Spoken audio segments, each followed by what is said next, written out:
The quill was already in her hand. Lenora Whitfield sat at the long oak table in the council lodge and stared at the contract laid out before her, the ink still drying on the territorial clauses her father had spent 3 weeks negotiating with a man she had met exactly twice.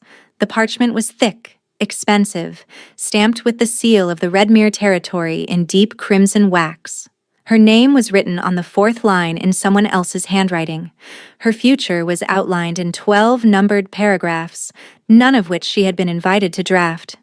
She could hear the lake through the open window, the soft, constant lapping of water against the stone foundation of the lodge, the creak of old timber, the distant call of something winged over the mist. It was beautiful here, the kind of place you brought someone you wanted to impress. All ancient forest and still water and the smell of wet stone and cedar. The kind of place designed to make hard things feel inevitable. Her father stood behind her chair, not touching her. He didn't need to. The weight of his expectation pressed against her spine like a palm. Hendrik Redmere sat across the table, watching her with sharp olive-green eyes that tracked the quill in her fingers the way a hawk tracks a sparrow. He was handsome in a way that felt calculated. Square jaw, broad shoulders, dark hair swept precisely off his forehead. Everything about him was composed, arranged. Even the way he sat, one arm draped over the back of his chair, radiated a kind of ownership that had nothing to do with the contract and everything to do with the way he looked at her, like she was already his, like the signature was a formality. "Take your time," Hendrik said, and his voice was pleasant in the way a closed door is pleasant. Polished, final. Lenora's fingers tightened on the quill. The ink at the nib was beginning to bead, a single dark droplet threatening to fall onto the parchment and mark it before she could even write her name. She thought about the maps in her workshop at home, the half-finished survey of the eastern watershed she'd been commissioned to complete. The careful, precise lines she drew every morning, charting rivers and ridgelines and the distances between towns, measuring the world in ink and accuracy because it was the one thing she could control. She could not control this. "Lenora," her father's voice. Quiet. The kind of quiet that meant he had already decided and was merely waiting for her to arrive at the same conclusion. "The terms are generous." They were. She had read them 3 times. Hendrik Redmere would absorb the Whitfield territory into his holdings, eliminating the debt her father had accumulated over 4 years of mismanaged trade agreements. In exchange, Lenora would become Hendrik's mate, his territorial partner in name, his possession in practice. The contract said partner. Hendrik's eyes said property. She lowered the quill, not to sign, to buy herself another breath. "I'd like to review the boundary provisions one more time," she said. Hendrik's pleasant expression didn't change. "We've reviewed them. The Eastern Watershed Survey isn't complete. The boundary described in Section 7 may not reflect the actual waterline after the spring floods. If we're defining territorial limits, they should be accurate." Something shifted in Hendrik's olive eyes. Not anger. Irritation, the kind reserved for a piece of furniture that won't sit flush against the wall. "Your father and I have already agreed on the boundaries." "My father isn't a cartographer." The room went still. Her father's hand landed on her shoulder. Firm, warning. "Sign the contract, Lenora." She stared at the parchment, at her name in someone else's hand, at the future laid out in numbered paragraphs that did not include a single line about what she wanted, what she had built, who she was beyond a daughter with a useful territory attached to her like a dowry. The quill touched the parchment, and the door opened. Not knocked, not announced. The heavy oak door of the council lodge swung inward on its iron hinges, and the mist from the lake rolled in with it, cool and white, carrying the sharp green scent of pine resin and something else, something wilder, like a storm still gathering over open water. Lenora's breath caught, not from the cold, from the smell, pine resin and storm wind and something underneath, both that she had no name for. something that made every nerve in her body light up like a signal fire. She turned. He stood in the doorway, and the mist parted around him like it knew better than to linger. Tall. Not just tall. Built like the old-growth trees surrounding the lodge, broad through the shoulders and chest, the kind of frame that suggested power held carefully in check. His hair was dark iron brown, pulled back from his face, and tied at the nape in a short queue that exposed the sharp lines of his jaw. His skin was warm brown, weathered slightly at the jaw and around his eyes, in a way that spoke of time spent outdoors, in wind, in weather. He wore a long-sleeved coat the color of deep charcoal, well-made but unadorned, open at the throat to reveal a simple linen shirt beneath. No insignia, no crown. Nothing to mark him as anything other than a man who had walked in uninvited. But his eyes were deep burnished gold, warm and steady and absolutely certain. And when they found Lenora's across the room, something in her chest cracked open like ice over a spring river. She smelled him. Pine resin and approaching rain. It was overwhelming. Impossible. Filling her lungs until she couldn't remember what the room had smelled like before he entered it. "Who are you?" Hendrik was on his feet, chair scraping back against the stone floor. His composure fractured for exactly 1 second before he reassembled it. The stranger stepped inside. His boots were muddied. He'd walked here, not ridden. His gaze swept the room once, cataloging the contract on the table, the quill in Lenora's hand, the positions of every person present, and then returned to her with an intensity that made her stomach flip. "I'm the reason this contract won't be signed today," he said. His voice, low, unhurried, with a texture like rough-hewn wood, the kind of voice that didn't need volume to fill a room. It filled this one. It filled the spaces between Lenora's ribs. Her father stepped forward. "This is a private negotiation. You have no business here." "I have business everywhere a territorial bonding contract is being signed under pressure." The stranger moved further into the room. Not aggressively, calmly, with the kind of deliberate control that suggested he was capable of being much less calm and was choosing not to be. Especially when the contract involves a territory that borders mine. Hendrik's jaw tightened. "Borders yours." "The Crestwood territory." The stranger said it simply, like geography, like fact. "Everything north of the lake to the Highland Ridge, which means the eastern watershed described in your contract, the one with the inaccurate boundaries, drains into land I hold." Lenora stared at him. Crestwood, the Northern Territory, which meant this man was either a representative of the Alpha King or he was Leander Crestwood, Hendrik said, and the name landed in the room like a stone thrown into still water. The Alpha King. He didn't deny it, didn't confirm it with any particular drama. He simply inclined his head a fraction and let the silence do the work. The Alpha King was standing in the council lodge, in muddied boots and an unadorned coat. And he was looking at Lenora with those burnished gold eyes like she was the only thing in the room worth seeing. "The boundary provisions are inaccurate," Lenora heard herself say. Her voice came out steadier than she expected. "I told them. The spring floods shifted the waterline." Leander's gaze held hers. "I know. I've seen your survey work. The partial commission for the eastern watershed." Something moved across his face, not quite a smile.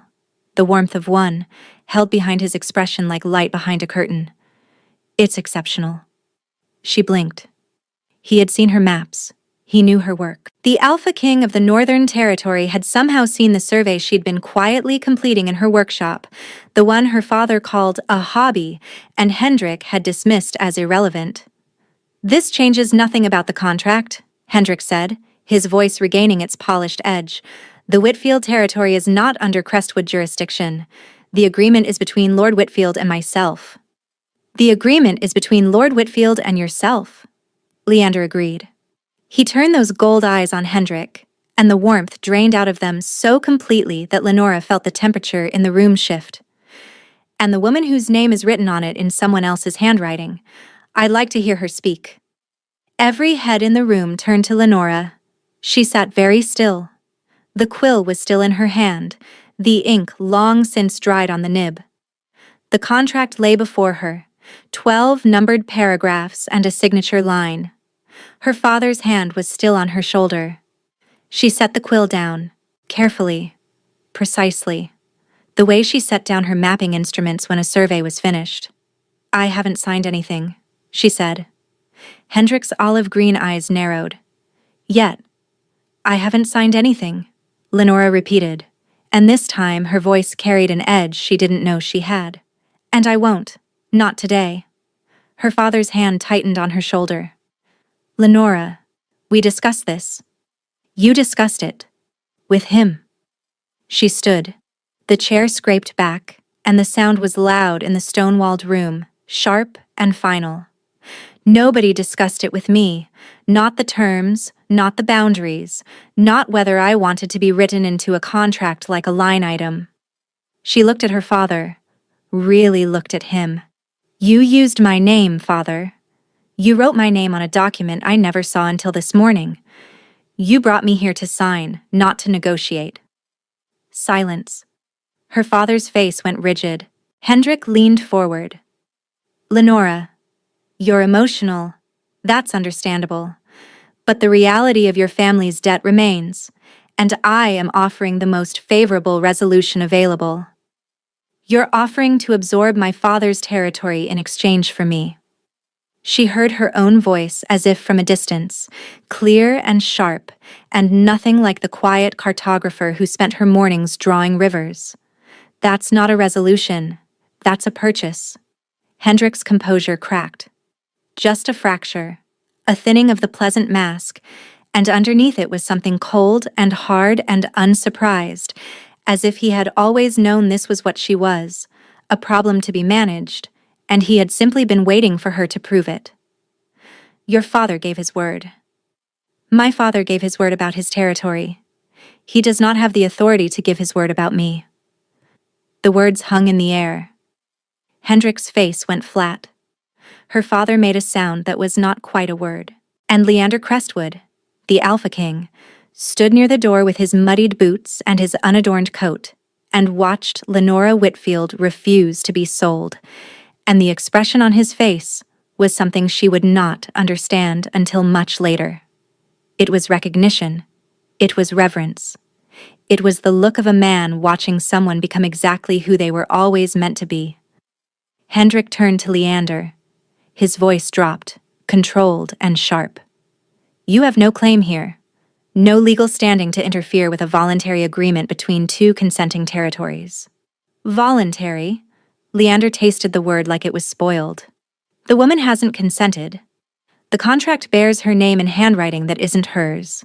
And the boundary provisions reference a watershed that drains into my territory without my consultation, which makes this very much my concern." He took one step closer to the table, not threatening. "Certain. If Lord Whitfield needs to renegotiate his territorial debts, he's welcome to bring them to the Crestwood Council. I'll review them personally, but the contract as written does not leave this lodge." Hendrik stood slowly. The chair didn't scrape. He rose with the deliberate precision of a man calculating his options and finding them narrowing. He looked at Lenora, then at Leander, then back at Lenora with an expression that landed somewhere between fury and assessment. "You'll regret this," he said. Lenora met his olive-green stare. "I've regretted every day I spent being quiet about things that mattered. Today isn't going to be one of them." Hendrik left.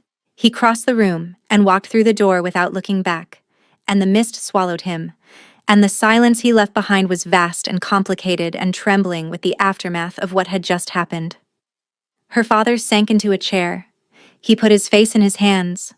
Lenora stood in the middle of the room, shaking, not from cold, from the release of something she had been holding inside her chest for longer than she could measure. The contract was still on the table, unsigned. Hers. "I'll give you a moment." Leander's voice. Quiet now, stripped of the authority he'd used against Hendrik, offering her space the way you'd offer a hand to someone standing at the edge of a drop, palm up, no pressure. He stepped outside. The door closed behind him. Lenora looked at her father. "The debt," he said without lifting his face. "I know about the debt." "Then you know I didn't have a choice." "You had a choice." Her voice cracked. Just slightly. "You chose for me instead of with me. That's different." He didn't answer. She left the quill on the table and walked outside. The lake stretched out before her, silver gray and still under the mist. The trees rose around the lodge like sentinels, ancient things with bark like weathered stone, their branches tangled overhead in a canopy that filtered the light into something soft and diffuse. Leander stood at the water's edge, his back to her, hands clasped behind him. The mist curled around his boots. She smelled him before she reached him. Pine resin and rain. Her whole body responded to it, warmth spreading through her chest, her hands steadying, the trembling in her muscles easing as if his mere proximity was a kind of shelter. "You've seen my maps," she said. He turned. Those burnished gold eyes found hers, and the intensity in them was tempered with something gentler now, something careful. "Your Eastern Watershed Survey was submitted to my Territorial Council 2 months ago. Your father's name was on the commission, but the line work was too precise, too detailed, for a lord who can barely read a compass." He paused. "I asked who actually drew them. The answer was his daughter. And you came here because of the boundary dispute. I came here because a woman whose work I admired was about to sign away her life in a contract full of inaccurate geography." He held her gaze. "The boundary dispute gave me legal standing. But that isn't why I walked through that door." Her breath caught. The scent of him intensified, pine resin and charged air and the wild, unnamed thing beneath both. She watched his nostrils flare slightly, watched his pupils dilate, watched his expression shift into something that looked like wonder. "I can smell you," he said, very quietly, almost to himself. "Wildflowers and ink. Since the moment I crossed the threshold," Lenora's heart hammered. "I can smell you too. Pine and storm. I thought I was imagining it. You're not." They stood at the edge of the lake in the mist and the silence and the impossible weight of what was happening between them. This pull, this recognition, this scent that wrapped around her like arms and told her body things her mind hadn't caught up with yet. "I don't want to be traded from one Alpha's contract to another," she said. "I refused Hendrik. I'll refuse you too if that's what this is." "It's not." No hesitation. No offense. He said it simply, like a boundary line on a map, clear and indelible. "I'm not here to claim you. I'm here because your work told me who you were before I ever saw your face. And when I learned what your father was planning, I couldn't stand by and let it happen." He paused. "What happens next is your decision. Only yours." The mist moved between them. The lake lapped at the stones. Something winged called overhead, distant and clear. "I want to finish my survey," she said. "The Eastern Watershed. It's my best work, and it's incomplete." "Then finish it." "And I want to see the Highland Ridge. Your territory?" "The cartography records from the north are 50 years out of date. Nobody has mapped the ridge properly since the last boundary commission, and I know the rivers have shifted." Something moved across his face. The warmth that had been held behind his expression broke through, and for the first time, the Alpha King smiled. Not a grin, not a political pleasantry, a real smile, quiet and private and warm enough to reach his eyes. "I'll take you there myself." Lenora looked at this man, this king who had walked into a political negotiation in muddied boots and no crown, and seen the cartographer before the daughter, the work before the territory, the person before the contract. Her mind said it was too fast. Her instincts said it was exactly on time. "One condition," she said. "Name it." "I draw the maps. You carry the equipment." He laughed. Low, surprised, genuine. The sound moved through her like warm water, settling in the hollow of her chest, and she knew with a certainty that had nothing to do with logic, and everything to do with the scent of pine resin on the wind, that she was going to follow this feeling wherever it led. The next morning, they walked. He carried her survey case on his shoulder and her rolled canvases under one arm without being asked, and they followed the lake trail north toward the Highland Ridge while the mist burned off around them, and the world became green and gold and impossibly clear. They walked in silence for the first hour, the kind of silence that was not empty but full, weighted with the awareness of each other's proximity and the scent that pulled between them like a tide. He showed her the ridge at midday. They stood on a granite outcrop above the tree line, and the whole of the Northern Territory spread out below them, rivers threading through valleys like veins through a hand, the far peaks glazed with early snow, the air so clean it tasted like cold water. Lenora pulled out her survey tools and began to draw, and Leander sat on a boulder beside her and watched, and the quiet between them deepened into something that felt less like silence and more like a conversation being held in a language neither of them had spoken before. "Why cartography?" he asked, late in the afternoon, when the light had gone amber and long. She didn't look up from her line work. "Because a map doesn't lie to you. The river is where the river is. The mountain doesn't move because someone signs a contract." She paused. "When I was 12, my father redrew the southern boundary of our territory to include a strip of farmland that belonged to our neighbors. Changed the lines on a map to claim something that wasn't his. The neighbors couldn't prove it because they didn't have a cartographer. I became one." She set down her pen. "I became the person who could prove it." Leander was quiet for a long time. When she finally looked up, his burnished gold eyes were fixed on her with an expression she could not misread. Tenderness, not the condescending kind, the kind that aches. "Lenora," he said. Her name in his mouth was different than it had ever been in anyone else's. He said it like it mattered, like it was a place he wanted to map and memorize and return to. "Yes?" He reached out and tucked a strand of ash-blonde hair behind her ear. His fingers were warm. The touch was deliberate and careful, and it sent a current through her skin that reached her feet. The scent of him flooded her senses so completely that the ridge and the valley and the ancient trees below all disappeared, and there was nothing in the world but his hand and the space between them and the question in his eyes. "May I?" he asked. Soft, certain, leaving room for her to say no. She didn't say no. He kissed her slowly. His hand cradled her jaw, warm and steady, and his mouth found hers with a gentleness that contradicted everything about his size and his title and the power he held. The scent of pine resin and storm wind overwhelmed her, and the scent of wildflowers and ink overwhelmed him. And where the two met, something locked into place between them like a key turning in a lock, like a compass needle finding north, like a line on a map that finally connected 2 points that had always been waiting to be joined. He pulled back, not far. His forehead rested against hers. His breathing was ragged. "Lenora," he said again, and this time her name was a vow. She pressed her palm flat against his chest. His heartbeat was fast, steady, real. "I'm keeping my workshop," she said. He laughed against her mouth. "I would never ask you to give it up.